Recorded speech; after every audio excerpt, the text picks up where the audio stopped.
Hello everyone, welcome back to our YouTube channel Sublime Learning. In this video, we are going to learn how to interchange exclamatory and assertive. অর্থাৎ আজকের ভিডিওতে আমরা exclamatory sentence কে কিভাবে assertive sentence এ আমরা রূপান্তর করব সেই বিষয়টা দেখব। এর আগের ভিডিওগুলো নিয়ে আমরা বাকি অংশগুলো আলোচনা করেছিলাম। মূলত তোমাদের সঙ্গে আমরা ইতিমধ্যে ট্রান্সফরমেশন অফ সেন্টেন্সের 5টা ভিডিও প্রোভাইড করেছি, আমরা ডিগ্রি চেঞ্জ কমপ্লিট করেছি এবং সেই সঙ্গে সঙ্গে আমরা 4 ধরনের সেন্টেন্সের রূপান্তরটা আমরা আলোচনা করেছি। তো আজকে আমাদের ভিডিওটা হচ্ছে ট্রান্সফরমেশন অফ সেন্টেন্সেস পার্ট 5। এই ভিডিওতে আমরা এক্সক্লেমেটরি থেকে অ্যাসার্টিভ বা অ্যাসার্টিভ থেকে এক্সক্লেমেটরি কিভাবে রূপান্তর করব এই নিয়ে আমরা শিখব। আমরা ভিডিওটা শুরু করার আগে তোমাদেরকে জানিয়ে রাখি এক্সক্লেমেটরি সেন্টেন্স কাকে বলে। আমরা জানি যে অর্থগত দিক থেকে সেন্টেন্স 5 প্রকার, তার মধ্যে একটা হলো এক্সক্লেমেটরি সেন্টেন্স। আর এই এক্সক্লেমেটরি সেন্টেন্স আমরা কোনগুলোকে বলবো? যে সমস্ত বাক্যগুলো আমাদের মনের ভাবকে বা আবেগের আবেগকে বা দুঃখ, শোক, আনন্দ, উল্লাস বা বিভিন্ন বিস্ময় প্রকাশ করবে, সেই সমস্ত বাক্যগুলো অবশ্যই এক্সক্লেমেটরি সেন্টেন্স। আর এক্সক্লেমেটরি সেন্টেন্স গুলো ইন্টারজেকশন দিয়ে শুরু হয়, ইন্টারজেকশনের পরে একটা এক্সক্লেমেশন মার্ক বসে। তো আমরা দেখবো যে কিভাবে আমাদেরকে এক্সক্লেমেটরি থেকে অ্যাসার্টিভে নিয়ে যেতে হয়। এর জন্য আমাদেরকে বেশ কয়েকটা টাইপ বা বেশ কয়েকটা আমাদেরকে সেন্টেন্সের প্যাটার্ন মনে রাখতে হবে।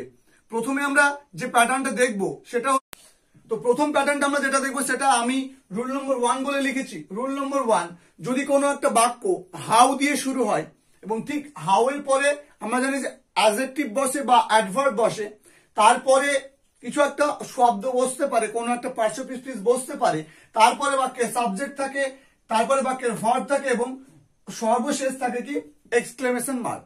তো এই ধরনের বাক্যের প্যাটার্ন যদি থাকে, আমরা কি করব? আমরা এই সাবজেক্টটাকে আগে নিয়ে আসবো, ঠিক তারপরে ভার্ব এবং তারপরে ভেরি বা এ লট অফ ইউজ করব এবং তারপরে হাউ এর পরে যে শব্দটা থাকবে, অ্যাডজেক্টিভ হোক বা অ্যাডভার্ব হোক, সেই শব্দটাকে আমাকে লিখতে হবে। চলো আমরা উদাহরণ দেখি। দেখো, হাউ স্মার্ট হি ইজ, অর্থাৎ হাউ স্মার্ট হি ইজ, এখানে সাবজেক্ট হচ্ছে হি আর ভার্ব হচ্ছে কি ইজ।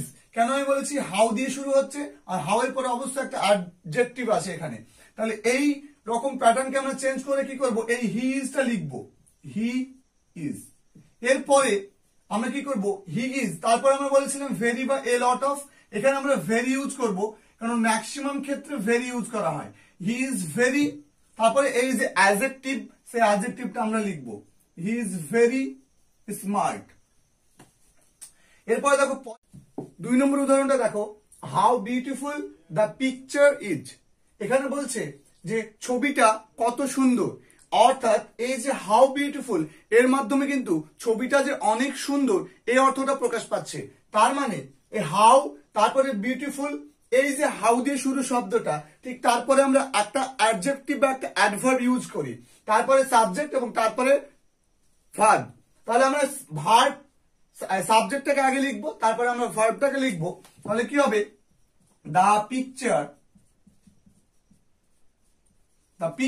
ঠিক তারপরে verb is, the picture is. এখানে আমরা কি লিখবো? ভেরি, তারপরে কি লিখবো? এই যে অ্যাডজেক্টিভটা আছে ওই অ্যাডজেক্টিভটা আমরা লিখবো, very beautiful. The picture is very beautiful, এটা হবে আনসার। ঠিক এরপরে একদম একই রকম প্যাটার্ন, যেটা হচ্ছে বাক্যটা যদি হোয়াট এ বা হোয়াট অ্যান্ড দিয়ে শুরু হয়, জাস্ট হাউ এর জায়গাতে হোয়াট এ বা হোয়াট অ্যান্ড থাকবে, ঠিক তারপরে অ্যাডজেক্টিভ বা অ্যাডভার্ব, তারপরে কি, তারপরে সাবজেক্ট, তারপরে কি থাকবে ভার্ব, তারপর একটা এক্সক্লেমেশন মার্ক। সাবজেক্টের আগে অন্য পার্শ্বপিস বসতে পারে। তো এইরকম প্যাটার্ন গুলোকে আমরা কি করব? সেম একই রকম প্যাটার্নে আমরা ভাঙবো। সেটা হচ্ছে যে প্রথমে আমরা সাবজেক্ট নিয়ে আসবো, ঠিক তারপরে এ লট অফ বা ভেরি, তারপরে মোস্ট অফ, তারপরে বাক্যের যে এক্সট্রা পার্ট সে পার্টটা আমরা লিখবো। তো এক্সাম্পল দেখো একটা, তাহলে তোমাদের বিষয়টা ক্লিয়ার হয়ে যাবে। হোয়াট এ প্রেটি, এই যে হোয়াট এ প্রেটি এইটুক মিলেছে। দেখো হোয়াট এ দিয়ে শুরু হবে বাক্যটা, তারপরে কি আছে? প্রেটি একটা অ্যাডজেক্টিভ বা অ্যাডভার্ব তোমরা বুঝতে পারবে যে হোয়াট এর পরে যেটা থাকবে সেটা অ্যাডজেক্টিভ বা অ্যাডভার্ব আছে। এটা একটা অ্যাডজেক্টিভ কেন? কারণ গার্ল একটা নাউন, এই গার্লের আগে একটা শব্দ বসেছে যেটা এই গার্ল সম্পর্কে একটা অতিরিক্ত তথ্য দিচ্ছে, তার জন্য এটা একটা অ্যাডজেক্টিভ। তারপরে দেখো সাবজেক্ট, তারপরে কি ইজ। তাহলে আমরা কি বলবো? দেখো এই যে বাক্যটাতে কিন্তু আমরা আদার্স, এই জায়গায় একটা জায়গাতে আমরা ডট লাইন দিয়েছিলাম, মানে এখানে অন্য একটা পার্শ্বপিস বসতে পারে। দেখো এখানে কিন্তু একটা পার্শ্বপিস বসেছে, কিন্তু বাক্যের সাবজেক্ট কোনটা? বাক্যের সাবজেক্ট কিন্তু সি, তারপরে কি ইজ। তাহলে আমরা শুরু করব সি ইজ দিয়ে, সি ইজ। তারপরে কি করবো? দেখো এখানে লেখা আছে এ লট অফ। সাধারণত প্রচুর কোনো কিছু বোঝাতে আমরা এ লট অফ ইউজ করি, সেটা আমরা বাক্যের সেন্স অনুযায়ী ইউজ করব। মোস্ট অফও সেই একই সেন্স আমরা ইউজ করব অত্যাধিক ক্ষেত্রে। তাহলে আমরা এখানে ভেরি ইউজ করাটা সবচেয়ে বেটার হবে। তাহলে আমরা কি করব?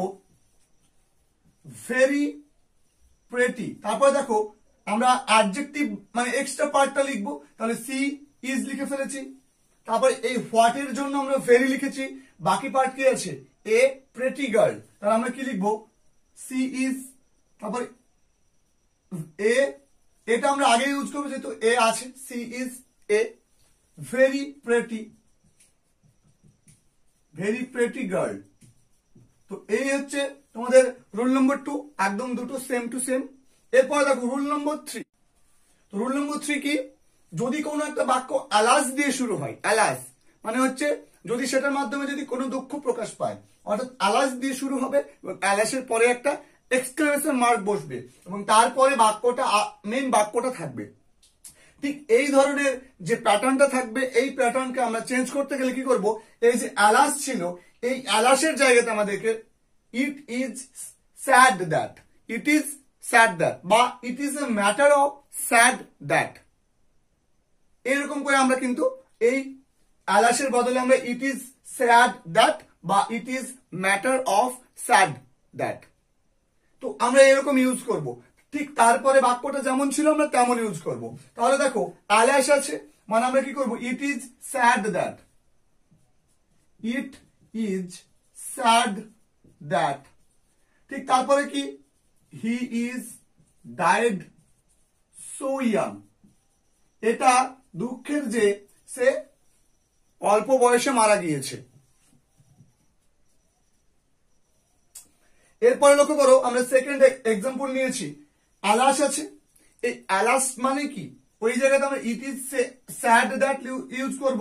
তাহলে ইট ইজ স্যাড দ্যাট। তারপরে কি? উই হ্যাভ লস্ট টুডে, আমরা আজকে হেরেছি। তার মানে আমরা কি করব? We have lost today. তো এই হচ্ছে তোমাদের rules. That's end for today. Thanks for watching till the end. Do subscribe our channel to get more interesting English grammar video. Stay happy, stay healthy. Thank you.